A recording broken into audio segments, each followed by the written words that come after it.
Nós estamos no mês da família e eu tenho certeza que você tem sido muito abençoado já pelo que tem sido ministrado. O pastor Luiz, há 2 semanas atrás, ministrou uma palavra tremenda sobre o tema, a importância da família. Eu quero citar daqui a pouquinho algumas coisas que ele mencionou. Eu não estava aqui, nós estávamos ministrando, estávamos em viagem, mas eu fui muito abençoado e ouvi os testemunhos. Fui muito abençoado pelo esboço da palavra que o pastor Luiz enviou. Semana passada, o pastor Wagner esteve aqui ministrando, toda a equipe do Ministério Ina Kids. Foi lindo, não foi, as crianças ministrando aqui a semana passada, não é? Foi maravilhoso. É muito legal ver as crianças dando os nossos avisos, não é? E a gente realmente percebendo que o nosso Deus é um Deus de gerações. A nossa igreja é uma igreja geracional. E nós podemos esperar que Deus faça grandes coisas dentro da nossa casa. Nós aprendemos isso aqui, foi muito lindo o pastor Wagner ministrando sobre as bases de uma paternidade eficaz. Eu fui muito abençoado, muito edificado na semana passada. Eu quero, então, continuar nesse tema. Eu vou, aliás, falar sobre uma bênção chamada família, hoje e no próximo domingo, quando nós estaremos encerrando o tema da família. Uma bênção, fica comigo, uma bênção chamada família. Alguns não falaram, vou tentar de novo. Todo mundo junto, vamos lá. Amém? A família é uma bênção, não é, irmãos? Talvez deveria ser um pouco mais do que é. Mas do ponto de vista de Deus, a família é uma bênção.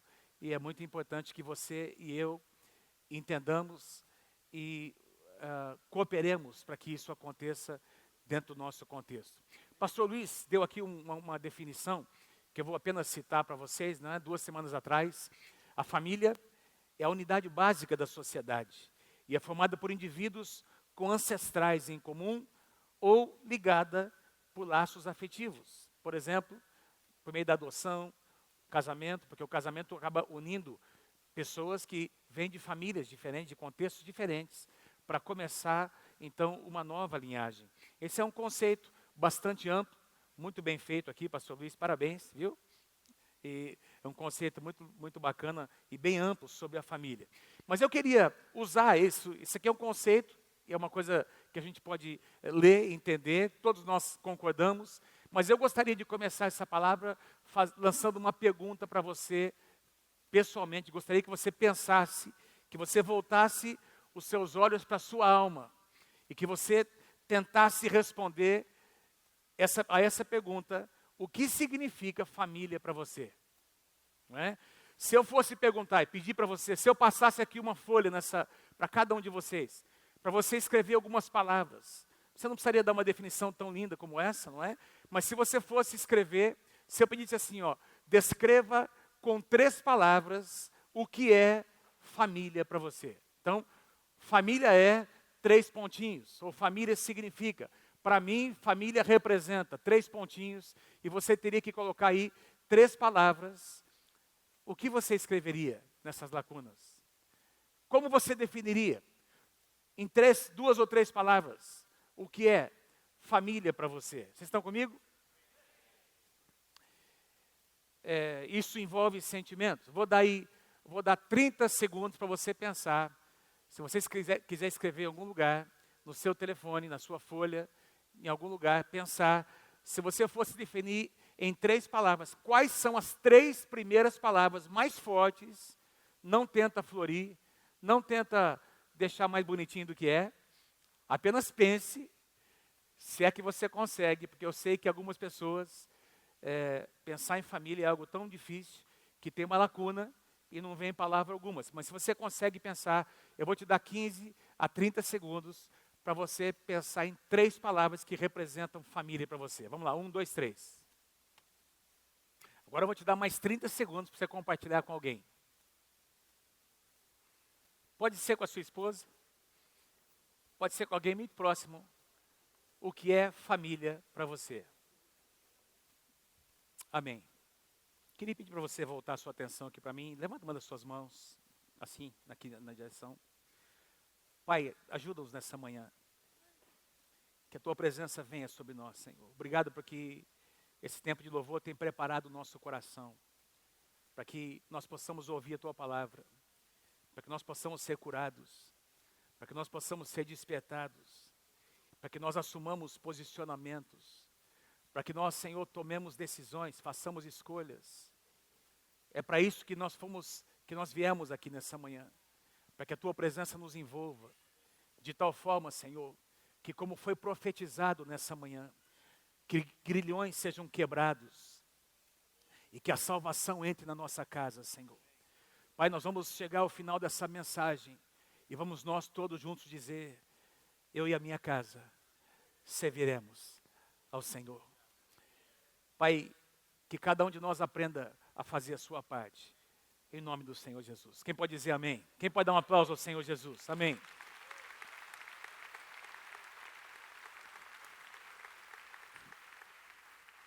Eu tenho certeza que uma pequena reflexão como essa pode nos remeter, nos fazer pensar em coisas, às vezes, bacanas, legais, não é? Às vezes, para alguns, para muitos, talvez, pensar em família remete a boas lembranças. Mas eu também tenho certeza absoluta que num ambiente como esse, o termo família não traz boas lembranças. O termo família é o que realmente lembra ou traz à luz sentimentos ruins. E eu sei que muitos aqui têm resolvido já isso, não é? E Deus tem, com a sua graça, alcançado o teu coração, você tem encontrado uma maneira nova de viver, mas pensar em coisas do passado, e eu estou falando sobre uma época em que nenhum de nós teve controle, porque ninguém aqui controlou quem foram seus pais, não é? Você não teve o controle sobre quem foi a sua família, de onde você veio, sua origem. Essa é uma parte da sua vida, da nossa vida, em que dependeu totalmente dos desígnios do Senhor, não é? Enfim, da soberania de Deus. Ninguém aqui controlou em que cidade você nasceu, quando você nasceu, em que contexto você nasceu, mas a partir de uma determinada época na sua vida, você passou a fazer suas próprias escolhas. Mas tem essa parte em que você não teve o controle, e essa parte da sua vida, da minha vida, elas nos remetem a sentimentos, a pensamentos, não é? Talvez aqui alguns, ao pensarem em família, as palavras vieram como segurança, amor, correção, alegria, aprendizado, abrigo, proteção, mas talvez para alguns a palavra que vem, o sentimento que vem é ausência, tristeza, desprezo, controle, maus tratos, violência, abuso. E aí nós trazemos, e aí vale a pena também dizer, não é? Como eu já mencionei agora há pouco, às vezes, quando a gente faz uma abordagem como essa, algumas pessoas não conseguem pensar em absolutamente nada, tem um vazio, parece que tem uma lacuna, e a gente não percebe que muitas vezes nós criamos alguns mecanismos internos de defesa, sim ou não? Alguns mecanismos emocionais, tem aí muitos psicólogos aí na igreja, que bloqueiam, para bloquear aqueles sentimentos. É um mecanismo, talvez, inconsciente, para a gente não sofrer, para a gente conseguir sobreviver e viver uma vida nova. A gente apaga, a gente tenta apagar, tenta criar, ou, enfim, apagar essa parte da nossa vida. Mas queridos, eu quero dizer a você nessa manhã, não é como lembranças ou experiências do passado, não são como fotografias que você pega e joga dentro de uma gaveta para dizer nunca, ou rasga e joga fora. Ou quem trabalha aqui com o computador, com o telefone, quantas vezes no telefone, não é? A gente tira tantas fotos e de repente tem tantos arquivos ali, de repente você tem que fazer uma limpeza, é ou não é verdade? Está muito carregado, você vai lá e deleta, joga tudo fora, arquivos, e a gente faz isso de vez em quando no computador, e a gente esquece daquilo, porque estava lá guardado em algum lugar, e você elimina, mas quantos entendem que na nossa alma nem sempre isso é possível? A gente até tenta eliminar, tenta esquecer, mas se não for feito da forma correta, se as nossas lembranças no passado não forem visitadas de uma forma adequada, não adianta tentar jogar uma pedra, isso não vai resolver o problema. Nós precisamos ser curados por Deus, visitados pelo Espírito Santo. E a partir dessa visita, dessa cura, dessa experiência com Deus, começar a construir alguma coisa nova. Nosso Deus é um Deus de novos começos. Todos nós acompanhamos nessa semana as notícias de um prédio lá em Fortaleza, não é verdade? Que caiu, que desmoronou. E algumas pessoas morreram, podia ter sido muito mais, mas algumas pessoas morreram nesse evento. E eu fiquei impressionado com as cenas que eu vi. Todos vocês acompanharam nos noticiários. Diz que esse prédio vinha dando sinais de ruptura, sinais de que a sua base era uma base que estava corroída. É ou não é verdade? Teve ali a imagem daquelas colunas, aqueles pilares, aquelas vigas, não é? E até aquelas ferragens já enferrujadas, infiltração de água, aquela massa, aquele concreto já caindo, destruindo. Então, tudo isso foram sinais que já estavam aparecendo, sinais visíveis de um prédio que eventualmente iria cair, iria ruir. E amados, quando eu vi aquela notícia, eu pensei no que nós estamos falando sobre família. A nossa família é uma casa que nós estamos construindo. Ou nós resolvemos algumas coisas, ou nós definitivamente decidimos resolver algumas coisas, ou eventualmente a casa cai. Eventualmente a casa cai. Nós podemos maquiar, nós podemos bonecar, nós podemos passar uma tintura por cima, fazer um negócio de fachada, mas se por dentro a coisa estiver corroída, se tiver infiltração, se tiverem coisas onde o inimigo consegue se infiltrar, quantos entendem o que eu estou dizendo? E ele está empenhado em destruir a nossa casa. Quantos concordam comigo que um ambiente sadio, Deus quer que nós tenhamos um ambiente sadio na nossa casa, saudável. Eu não estou falando que você deve ter a expectativa de ter uma casa perfeita, porque isso não existe. Ontem, por exemplo, nós estávamos no casamento do Daniel e da Isabela. O Daniel é filho aqui do pastor Brigo, da pastora Márcia. A Isabela, filha de um casal aqui da nossa igreja. E o pastor Brigo ministrou ontem no casamento. Uma palavra linda que o pastor Brigo ministrou no casamento do filho dele. Não é fácil você fazer o casamento do filho e da filha. Da filha é pior ainda, mais difícil ainda. Você vai ver como é que é, mas você vai passar por isso ainda, pastor Brigo. Mas o pastor Brigo disse algo interessante para o Daniel e para a Isabela. Olha, vocês aprenderam muito nas suas casas, com seus pais. Levem aquilo que foi bom. Com certeza algumas coisas não tão boas aconteçam. Deixa isso para lá. Resolve isso. E edifica sobre aquilo que foi algo bom que Deus fez, que Deus estabeleceu. Então, nós precisamos ter essa capacidade, meus irmãos, de separar o que é bom daquilo que não presta. Quem pode dizer amém? E criar um ambiente bom na nossa casa. Deixa eu, antes de entrar nas passagens bíblicas que eu vou ler, deixa eu apenas dar um exemplo, que é algo que está assolando a nossa sociedade. E o que eu vou falar aqui, eu vou falar com muito amor nessa manhã.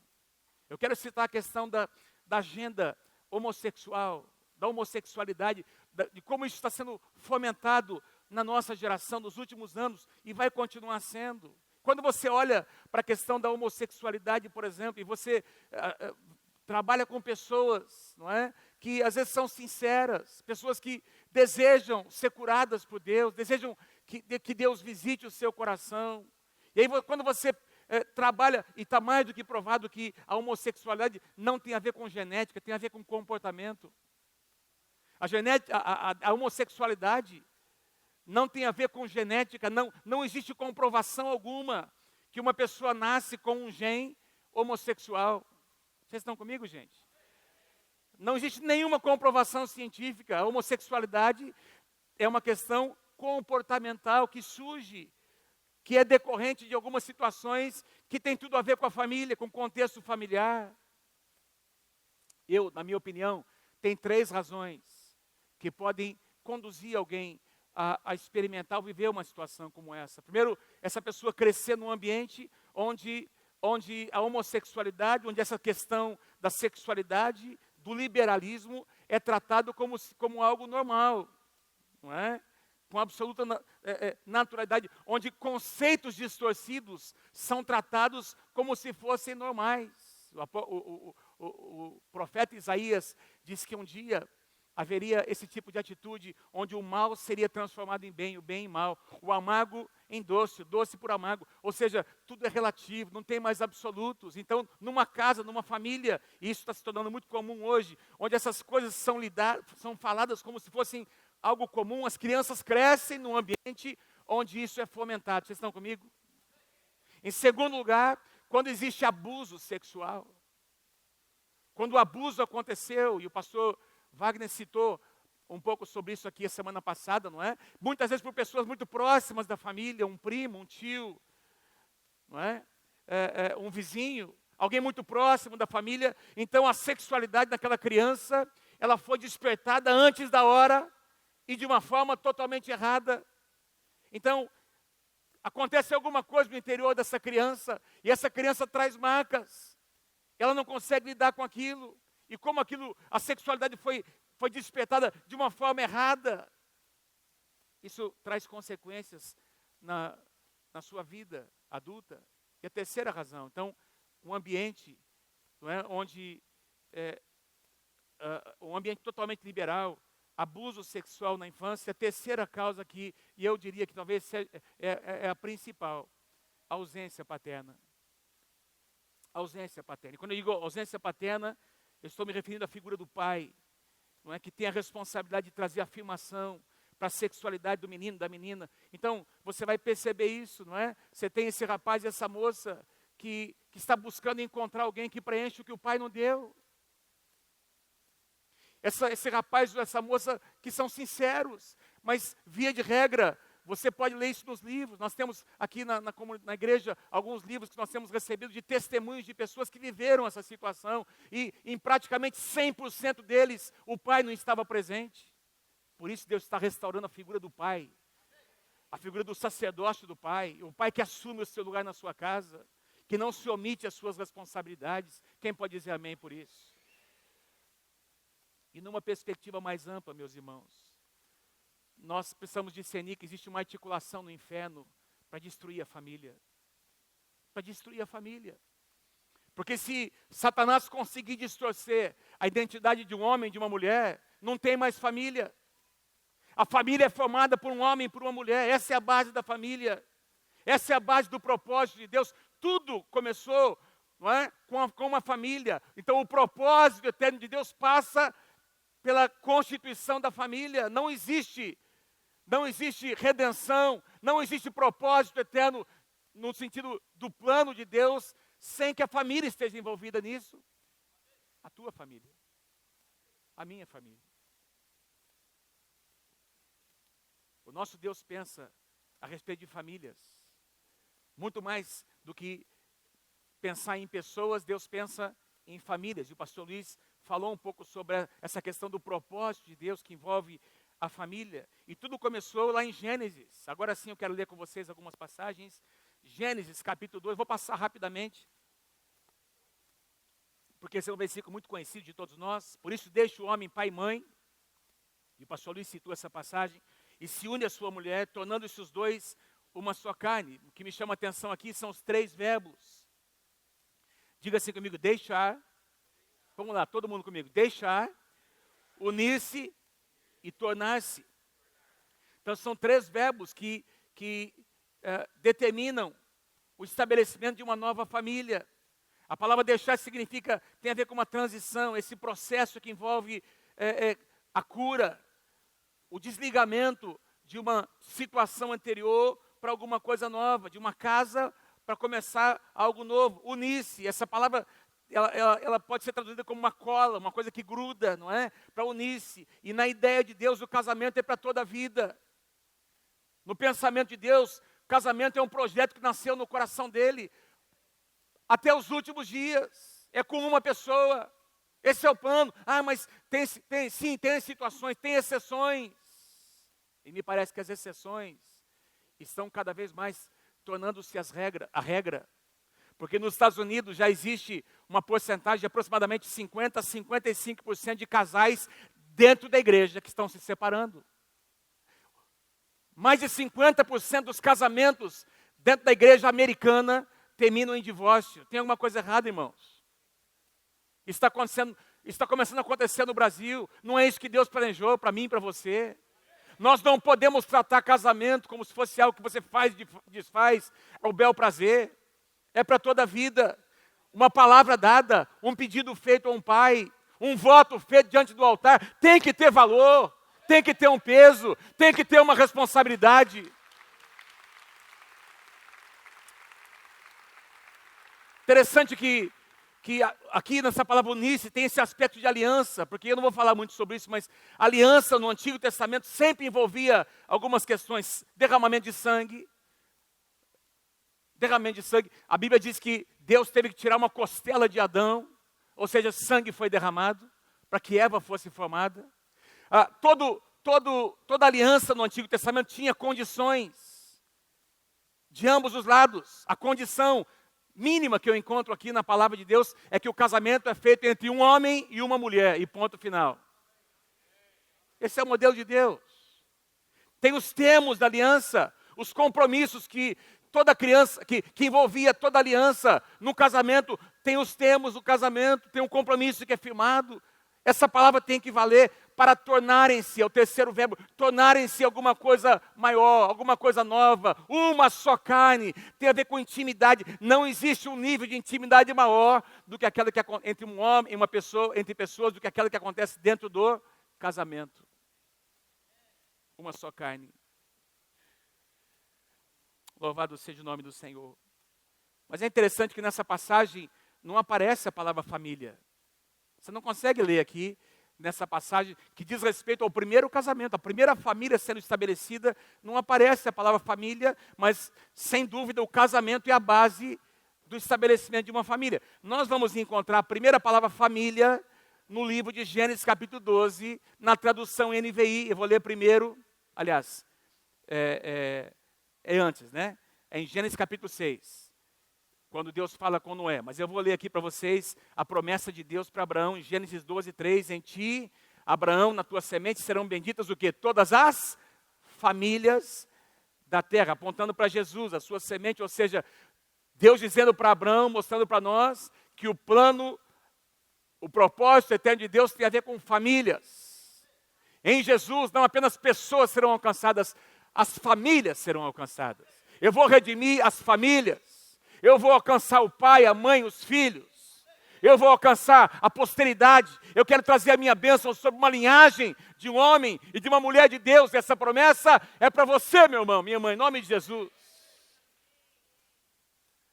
Mas nós encontramos pela primeira vez o conceito de família um pouco antes, na época, nos dias de Noé, quando houve essa degradação da humanidade, o pecado se multiplicou. E aí Deus decide começar tudo de novo. Ele decide recomeçar, porque o pecado tomou uma proporção tal que, se alguma coisa não fosse feita, a semente da qual viria o Messias seria corrompida. E aí Deus diz lá no capítulo 6 de Gênesis, na versão atualizada, versículos 8, 9 e 10, porém Noé, no meio dessa geração corrompida, Noé achou graça diante do Senhor. Eis a história de Noé. Noé era homem justo e íntegro entre os seus contemporâneos. Noé andava com Deus. E Noé gerou 3 filhos, Sem, Cão e Jafé. Mas, amados, eu quero sugerir a você nessa manhã que a história de Noé não é apenas a história de Noé, é a história da sua família. É a história da família de Noé. Não é a respeito apenas da história de um homem, é a respeito de uma família, por meio da qual Deus recomeça tudo. E aí eu gosto da tradução NVI, porque ela traz o mesmo versículo de uma maneira diferente. Nós lemos na versão NVI, essa é a história da família de Noé. Essa é a história da família de Noé. Portanto, o que vem depois, o que Deus disse, as qualidades que Deus deposita sobre os ombros de Noé, eu quero sugerir a você que estão também relacionados à sua família. Nós poderíamos ler o versículo 9 da seguinte maneira: esta é a história da família de Noé. Noé e a sua família eram justos e íntegros entre o povo da sua época. Noé e a sua família andavam com Deus. Uau! É o mesmo que dizer sobre você. Jonas e a sua família andavam com Deus. O pastor Paulão e a sua família, sua esposa, seus filhos. Essa é a história do pastor Paulão.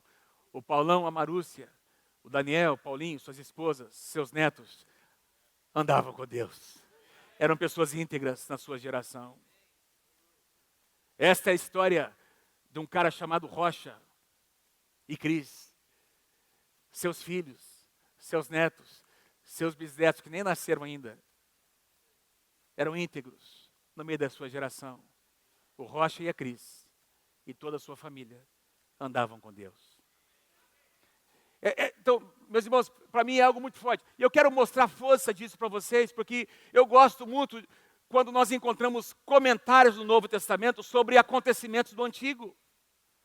E ainda mais quando Jesus cita, nós vamos prestar mais atenção ainda. Eu quero visitar com você o capítulo 24 de Mateus, onde Jesus fala sobre os últimos tempos. Quando Jesus está profetizando aos seus discípulos, às pessoas mais próximas, as coisas que aconteceriam nos últimos dias, dias em que eu e você estamos vivendo, nesses dias que antecedem a segunda vinda de Cristo. Se você abrir a sua Bíblia no capítulo 24 de Mateus, você vai encontrar Jesus falando sobre sinais que vão acontecer um pouco antes da sua segunda vinda. Ele diz, olha, eu não posso dizer nem na hora, nem o dia, mas eu quero mostrar para você alguns sinais. Ele começa a falar, olha, falsos cristos surgirão, falsos profetas se levantarão. Vocês começaram a ouvir rumores de guerras acontecendo, fomes, terremotos. Alguém aí vê alguma semelhança com o que está acontecendo nesses dias?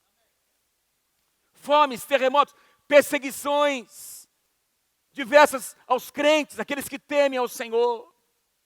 Terremotos, epidemias, o aumento da maldade, de tal forma que o amor no coração de muitas pessoas vai se esfriar. Uma grande tribulação, como nunca antes aconteceu. Jesus diz, vai se intensificar nos últimos dias. E aí no versículo 36, ele fala algo que tem a ver com Noé. Olha o que ele diz, quanto ao dia e a hora ninguém sabe, nem mesmo os anjos do céu, nem o Filho, senão somente o Pai. Mas aí ele fala sobre dois últimos sinais. Olha aqui, que forte as palavras de Jesus. Mas como foi nos dias de Noé? Interessante. Jesus não diz como foi nos dias de Adão, o primeiro homem da humanidade. Ele também não diz como foi nos dias de Abraão, o pai da fé, ou dos patriarcas, Isaac, Jacó, ou do maior rei que Israel jamais teve, Davi, o seu progenitor, ou de um dos profetas. Não, como foi nos dias de Noé. Então nós precisamos prestar atenção, porque Jesus está falando sobre esse tempo que nós estamos vivendo, e ele agora foca em Noé. Ele fala sobre Noé. O primeiro lugar onde nós lemos a palavra família é exatamente a descrição sobre Noé. E Jesus está querendo chamar a nossa atenção, meus irmãos. Deixa eu dizer a você, nessa manhã Deus quer chamar a tua atenção e a minha atenção, porque a nossa família é importante para Deus. Como foi nos dias de Noé, assim também será na vinda do Filho do Homem. Pois nos dias anteriores ao dilúvio, o povo vivia comendo e bebendo, casando-se e dando-se em casamento, até o dia em que Noé entrou na arca. E eles nada perceberam, até o dia que o dilúvio veio e os levou a todos. E assim acontecerá na vinda do Filho do Homem. Agora, tem uma questão profética aqui. Eu ministro aos alunos do Intens e também à ECM, e já ministrei na liderança sobre a segunda vinda. Nós acreditamos no arrebatamento da igreja. Talvez não como muitos acreditam. Nós acreditamos que a igreja será arrebatada para encontrar o Senhor Jesus nos ares, para retornar com Ele, para estabelecer o seu reino na face da terra. É assim que nós cremos. E aqui Jesus está dizendo algo, como será, como foi nos dias de Noé. E aí, se você continuar lendo, ele vai dizer, alguns serão levados e outros deixados. E muita gente interpreta essa ideia que Jesus passa como o arrebatamento da igreja, a igreja sendo levada. Mas aqui é exatamente o contrário, porque quem é que foi levado e quem é que foi deixado? Nos dias de Noé, quem foi levado, quem foi aniquilado foram os ímpios, os pecadores. E quem foi deixado foi a família de Noé, preservados dentro da arca. Vocês estão comigo, gente? Então, a igreja, o arrebatamento existe, acontece, para que haja um encontro com o Senhor Jesus nos ares, para retornar com Ele, para que o seu reino seja estabelecido na face da terra. E na sua segunda vinda, Jesus diz, por meio de algumas parábolas, que haverá uma separação entre ímpios e justos. Ele cita diversas parábolas, que vai haver julgamento, separação. O julgamento aconteceu nos dias de Noé, e houve uma separação clara nos dias de Noé, mas quem permaneceu, quem foi preservado, foram os justos. Então tem uma questão profética, mas tem também uma questão de comportamento aqui, e eu quero falar sobre isso. Jesus diz, olha, que naqueles dias de Noé, eles viviam comendo e bebendo, então fala sobre um estilo de vida totalmente libertino, não é? A degradação da sociedade em relação aos prazeres da vida, não tem limites para nada, uma atitude de reverência total, é o que estava acontecendo nos dias de Noé, casando-se e dando-se em casamento, é o que eu acabei de falar aqui agora há pouco, não é? O casamento sendo tratado como alguma coisa totalmente banal, casa e descasa, não é? Muda, desmuda, muda de novo, faz o que o teu coração mandar você fazer. Ah, pastor, eu não amo mais. Me lembro uma vez que eu atendi, não foi nem aqui em Londrina, um casal, um pastor de uma outra cidade, ele começou a abrir o coração comigo. Ah, pastor, minha esposa, olha para ela, pastor, olha como ela está gorda, como está feia minha esposa, pastor, desse jeito. Eu não sinto mais nada, não consigo sentir, eu não gosto de estar com ela. Pastor, veja como ela está. Eu falei, não, veja como ela está, não, veja o que você fez com ela. A esposa é tua, você tem que cuidar da sua esposa. Que papo furado é esse? Que conversa fiada é essa? Meu irmão, presta atenção. Família é isso, nós precisamos cuidar um dos outros. Esperando que nós vamos viver até o final das nossas vidas. E vamos terminar cuidando uns dos outros. Então, Mônica, em nome de Jesus, cuida de mim, tá bom? Ela cuida muito bem. Eu fiquei chocado. Eu lembrei desse caso, porque foi um caso em que houve infidelidade. Foi uma situação muito séria que nós tivemos que tratar. Mas as palavras daquele homem, assim, espera um pouquinho. Não, como assim? Ah, eu não sinto mais. Então, eu não sei o que está acontecendo. Ah, eu amo as duas. Uma vez eu recebi uma senhora do meu gabinete pastoral, também não está aqui mais, há muitos anos atrás, e ela veio confessando que tinha traído o marido. E ela disse, pastor, estava num momento ali de confronto, ela disse, pastor, mas eu não consigo, eu amo os dois. Casavam-se, davam-se em casamento. Então, do mesmo jeito que você troca de roupa todos os dias, você troca de mulher, troca de marido, troca de homem, infidelidade. Quantos entendem? Tem alguma semelhança com o que está acontecendo na nossa geração? Como foi nos dias de Noé. Como foi nos dias de Noé. E aí Jesus disse, presta atenção. Então nós precisamos voltar para Noé. Essas coisas estavam acontecendo nos dias de Noé.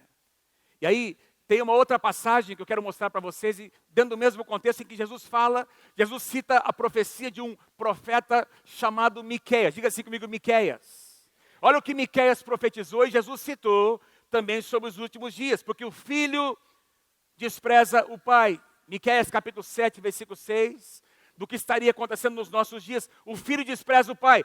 Está acontecendo isso hoje, meus irmãos? O filho despreza. O filho não tem respeito. Não existe mais conceito de autoridade. Não tem honra. É uma geração onde não tem honra. Porque o filho despreza o pai. A filha se levanta contra a mãe. A nora contra a sogra.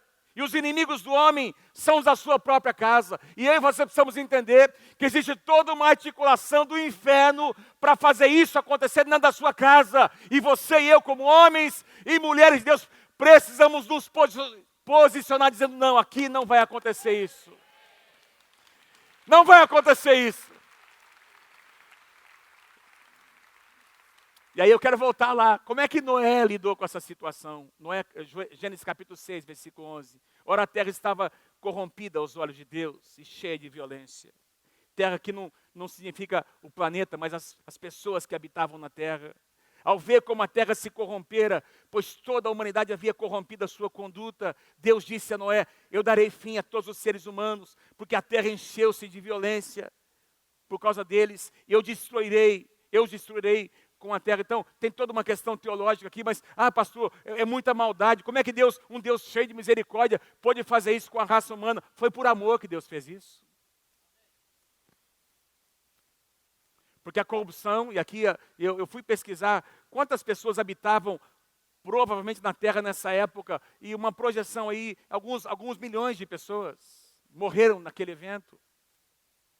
Eu pesquisei também sobre catástrofes e eventos que aconteceram ao longo da história da civilização. Eu encontrei alguns eventos, por exemplo, nas cruzadas, no século XI, aproximadamente, em que a Igreja Católica perseguiu para reconquistar Jerusalém. Muitas pessoas foram mortas, aproximadamente 2 milhões de pessoas foram mortas. Depois, na época da Inquisição, no século XVIII, na Idade Média, também uma perseguição da Igreja Católica, mais 9 milhões de pessoas foram mortas. Quando houve uma peste na Europa, no século XIV, uma peste que se propagou por causa da pulga dos ratos. Sabe quantas pessoas morreram? 75 milhões de pessoas morreram. Então, nós estamos falando sobre números muito maiores do que as pessoas que morreram na época do dilúvio. Então, a humanidade, as civilizações enfrentaram situações como essa. Na Primeira Grande Guerra, 19 milhões de pessoas morreram. Na Segunda Grande Guerra, a projeção é 28 milhões de pessoas, fora os terremotos, as enchentes, os ciclones, os tsunamis e catástrofes. Então, nós estamos falando de milhões e milhões de pessoas que morreram ao longo da civilização. E nesse evento do dilúvio, de alguma forma, Deus, na sua sabedoria, para manter a semente, porque senão a semente seria corrompida, e é dessa semente que viria o Messias. Deus envia o dilúvio. Tal era o volume, a intensidade do pecado daquela geração. E Jesus diz que vai acontecer a mesma coisa nos dias que antecedem a sua segunda vinda, em termos de multiplicação do pecado. Então, meu irmão, presta atenção. O apóstolo Paulo diz que o mundo irá de mal a pior, as coisas não vão melhorar. A tua casa precisa se tornar uma casa cada vez mais sólida. Você precisa cada vez mais assumir o seu lugar de homem, de mulher na sua casa, porque o mundo lá fora só vai piorar, meu irmão.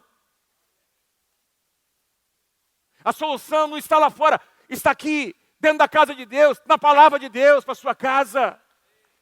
Mas a Bíblia diz que as coisas vão piorar, e quanto mais as trevas se tornarem mais intensas, Malaquias, o último capítulo, diz que as trevas vão se intensificar, mais a pureza de Deus vai crescer no meio da igreja. E mais a diferença vai aparecer. Aí Deus diz para Noé: você, porém, fará uma arca de madeira, de cipreste, divida em compartimentos, e tem todos os detalhes aqui, uma arca grande, não é? 135 metros de comprimento. É mais do que esse quarteirão nosso aqui. 135 metros de comprimento. 22 metros de largura, 13,5 metros de altura, com compartimentos, vedada toda com betume, etc e tal, não é? Para que a água não penetrasse. Você vai colocar ali os animais, casais de animais, milhares deles, e a sua família vai entrar. Versículo 17: eis que eu vou trazer as águas sobre a terra, o dilúvio, para destruir debaixo do céu toda criatura que tem fôlego de vida. Tudo o que há na terra perecerá. E aí nós sabemos o que aconteceu. Mas você, olha o que Deus diz para Noé: mas com você eu estabelecerei a minha aliança. Louvado seja o nome do Senhor. E você entrará na arca com os seus filhos. O pastor Luiz leu essa passagem. Você entrará num lugar de proteção. Você participará do projeto. Presta atenção, meu irmão. Deus quer que eu e você estejamos envolvidos num projeto, num grande projeto. Esse projeto se chama a Igreja do Senhor Jesus, uma figura da arca, onde nós estaremos protegidos, guardados. A igreja é o projeto de Deus, a arca é o lugar de proteção, é a igreja, meus irmãos, que será arrebatada para encontrar o Senhor Jesus nos ares. Nós somos a igreja do Senhor Jesus. Noé construiu uma arca, construiu um lugar de proteção. E você, mas você não vai sozinho, a sua esposa vai com você, seus filhos irão com você. E Noé fez tudo exatamente como Deus lhe tinha ordenado. Eu gosto dessa expressão, porque nós vamos encontrar essa expressão no Antigo Testamento em muitos lugares, quando o tabernáculo de Moisés foi construído, quando o templo de Salomão, nas restaurações do templo, né, tudo eles fizeram segundo Deus havia pedido. Por favor, se der, se for possível. Não, tudo conforme Deus havia ordenado. Você quer ver a bênção chegar na tua casa? Tem coisa que você não vai poder negociar. Você tem que aceitar como uma ordem de Deus. É um princípio inegociável. Diga amém se você crê em nome de Jesus. Não dá para negociar, meu irmão. Não dá para ficar em cima do muro. Não existem meios termos. Porque se você não se definir, você tem um inimigo que está muito bem definido no que ele quer fazer. Louvado seja o nome do Senhor. Se nós quisermos ver a nossa casa prosperar, nós precisamos assumir algumas posições de obediência e trazer a nossa casa para um padrão. Deus tem um padrão para a nossa casa. Meus irmãos, nós não sabemos quantos anos Noé passou construindo aquela arca. A Bíblia diz que ele tinha mais de 500 anos quando seus filhos foram gerados, Sem, Cão e Jafé. E quando ele tinha, lá pelos seus 600 anos, o dilúvio veio. Então, se Noé tinha mais de 500 anos e o dilúvio veio ali aos 600 anos, tem esse espaço de 100 anos, os filhos nasceram, cresceram, também se casaram. Então, alguns anos, não sei quantos, 5, 10, 15, 20 anos, estava ali Noé construindo, envolvendo os seus filhos naquele projeto. E olha o que Pedro fala sobre essa situação. 1 Pedro capítulo 3, versículo 20, os quais, falando sobre pessoas que não se arrependeram, pessoas que não encontraram lugar de arrependimento, os quais no outro tempo foram desobedientes, quando que a longanimidade de Deus aguardava nos dias de Noé. Então presta atenção, o nosso Deus é um Deus cheio de compaixão, de misericórdia. Enquanto a arca estava sendo construída, diz aqui as nossas Bíblias que Deus estava aguardando o quê? O arrependimento das pessoas, a resposta das pessoas, enquanto se preparava a arca, na qual poucos, a saber, 8 pessoas, Noé, sua esposa, seus 3 filhos, suas 3 noras, foram salvos por meio da água. Agora, pastor, então o que é que Noé estava fazendo nesse período? Eu vou ler com vocês em segundo. Vocês estão comigo, gente? Em 2 Pedro capítulo 2, versículo 5. Olha o que Pedro diz sobre a postura de Noé. E não poupou o mundo antigo, mas preservou a Noé, pregador da justiça. E mais 7 pessoas, quando fez o dilúvio sobre o mundo de ímpios. O que significa isso, pastor? Que desde que Deus disse para Noé, olha, vai ter julgamento, um julgamento virá sobre a terra. Constrói algo, constrói um lugar, constrói uma estrutura onde pessoas poderão ser protegidas. Prega a palavra. E durante esse período de construção, nós estamos construindo a igreja do Senhor Jesus. Nós estamos envolvidos num projeto. Deus disse para Noé, prega a minha palavra, prega uma palavra de justiça, para que haja arrependimento nas pessoas. Quando vocês estão entendendo o paralelo? Por que Jesus disse como foi nos dias de Noé? E aí, Noé pregou sobre a justiça. E o que nós entendemos é que, com isso aqui, não foi simplesmente um julgamento de Deus, sem dar uma chance para as pessoas. Lembra quando Jonas é enviado para Nínive? Lembra quando Jonas é enviado para Nínive? Então toda uma cidade ímpia, Deus deu uma chance. Deus deu uma chance. Lembra quando Deus decidiu julgar Sodoma e Gomorra? Deus deu uma chance na intercessão de Abraão. Senhor, se tiver ali alguns justos, 40, 50, 40, 30, e foi descendo. Eles não queriam. O coração deles estava endurecido, mas uma família foi salva. No meio de uma geração que se corrompe, existe um lugar, louvado seja o nome do Senhor, chamado a casa de Deus. A casa espiritual de Deus é a arca que Deus está construindo, que eu e você estamos construindo, simbolicamente falando, esse lugar de proteção, onde as nossas famílias serão guardadas e salvas do que está acontecendo lá fora. Noé pregou a palavra. Eu quero finalizar com o último versículo, que é aquele que me deixou mais impressionado. Já conhecia, já tinha lido muitas vezes, mas ao preparar, isso chamou tanto a minha atenção. Hebreus capítulo 11, versículo 7. Hebreus capítulo 11, versículo 7. Quando Noé é relacionado como um dos heróis da fé. O escritor aos Hebreus declara, pela fé, quando avisado a respeito de coisas que ainda não se viam. Meu irmão, presta atenção, que diz aqui, movido por santo temor. Esse é o que Deus quer colocar no meu coração, no seu coração. Aqui temor não é medo, temor é respeito aqui. Respeito pelo que Deus faz, pelo que Ele tem feito na minha vida e na sua vida.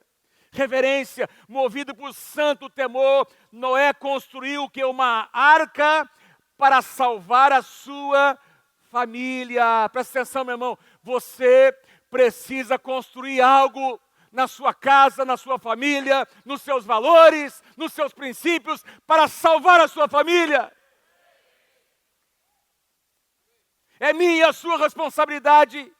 Nós temos a palavra, nós sabemos o que vai acontecer. A nossa responsabilidade é pensar na nossa casa. Ele construiu uma arca para salvar a sua família e por meio da fé, ele condenou o mundo e tornou-se herdeiro da justiça, que é segundo a fé. A nossa atitude, a nossa santidade, traz condenação para o mundo, traz escândalo para o mundo. Cada vez mais, meus irmãos, isso vai se intensificar. O que nós somos, o que nós dizemos, as nossas posturas éticas vão escandalizar o mundo. Os seus amigos que te abraçavam, davam um tapinha nas suas costas, vão começar a se afastar de você quando você começar a se posicionar de maneira bíblica. Dizendo, não é assim que se faz, isso está errado. Mas você fazia. A gente foi junto naquele lugar. Eu fazia, mas não faço mais. Eu tive um encontro com o Senhor Jesus. A minha vida foi mudada. Deus mudou meu coração. Eu fazia porque eu estava iludido, eu estava iludida, eu estava no mau caminho, mas eu me encontrei com o meu Salvador. Alguma coisa aconteceu aqui dentro. E o que aconteceu comigo, eu vou levar para minha casa, eu vou envolver a minha família. Eu e a minha casa serviremos ao Senhor. Quero sugerir 4 coisas, 4 lições práticas que nós podemos tirar com a vida de Noé. Número 1, faça tudo aquilo que estiver ao seu alcance por sua família. O que é responsabilidade tua, Deus não vai fazer por você. Eu vou dizer de novo, o que é responsabilidade tua e minha, Deus não vai fazer. O que é de responsabilidade do Espírito Santo, Ele faz. O que é da nossa responsabilidade, nós precisamos fazer. O que você quer dizer com isso, pastor? Intensifica a tua vida de oração, meu irmão. Começa a ler mais a palavra. Busque a palavra de Deus sobre passagens bíblicas que falam sobre família. Leia livros, faça cursos. Busque conselhos com seus líderes e pastores. Ah, pastor, mas eu tenho uma atração. A gente está vivendo isso aqui nessa casa. Jovens que experimentaram aquilo que eu falei, abuso. Um pai totalmente ausente e tem sentimentos que são legítimos no seu coração. Busque conselho, meu irmão, busque ajuda. Deus quer curar o seu coração. Ninguém vai conseguir preencher isso, a não ser o Espírito Santo na sua vida, a presença de Deus no seu coração. Faça aquilo que estiver ao seu alcance, por sua família. Lute por sua família. Nada é mais importante nesse mundo, depois de Deus, do que a sua família. Eu escrevi algo aqui, meus irmãos. Quando as luzes se apagam, no final do dia, e no final da nossa jornada, a única coisa que vai restar para você e para mim, é a tua família e a minha família.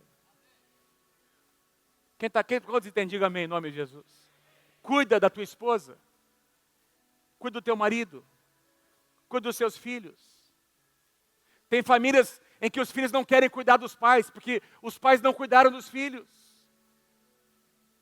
Está errado também, mas nessa vida tudo é uma semeadura. É para a tua casa que você regressa todos os dias. Trate bem a sua casa. Trate bem a sua esposa. Larga a mão de ser um cara chato, crica.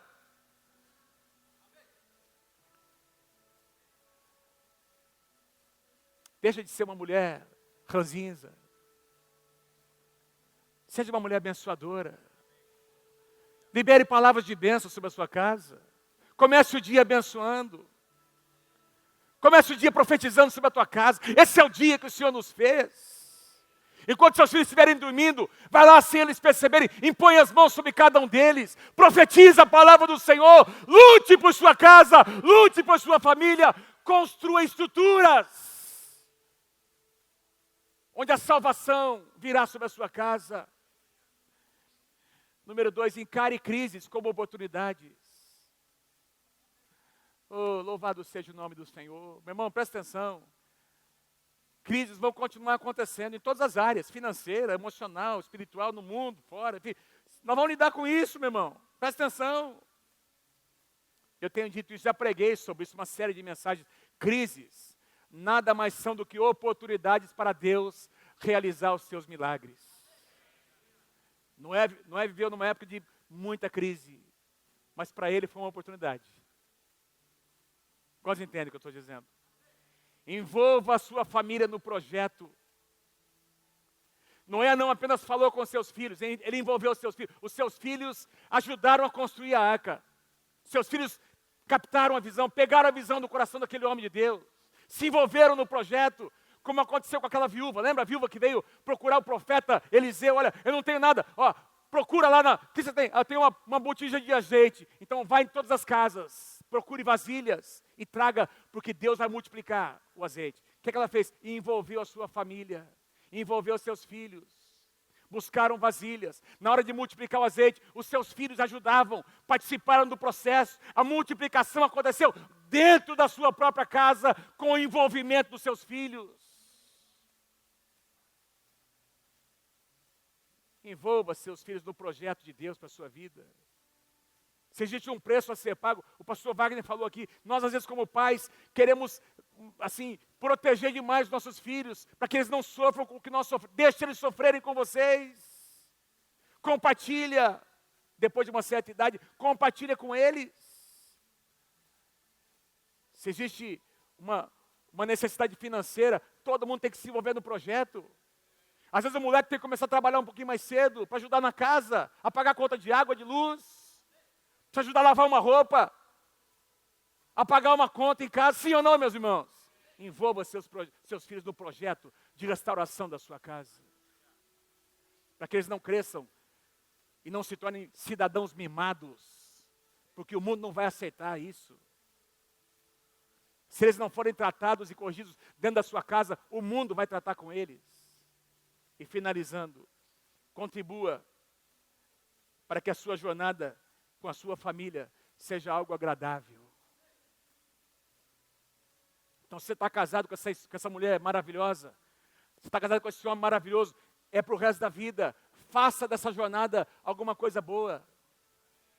Contribua para o processo. Quem está comigo aí, diga amém. Quem pode dar um grande aplauso ao Senhor Jesus nessa manhã? Amém, Senhor. Louvado seja o nome do Senhor. Fique em pé comigo, fique em pé comigo.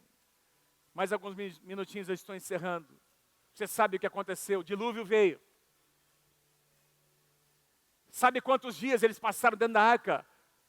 Pelo que os versículos bíblicos dizem aqui, aproximadamente 370 dias. 370 dias, mais do que um ano, passaram dentro da arca. E quando saíram,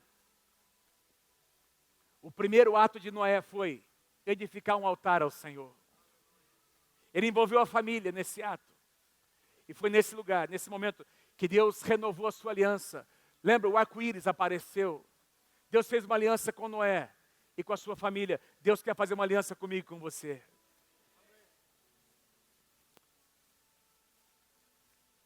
A bênção de Deus sobre a nossa casa não depende só de Deus, depende também de nós.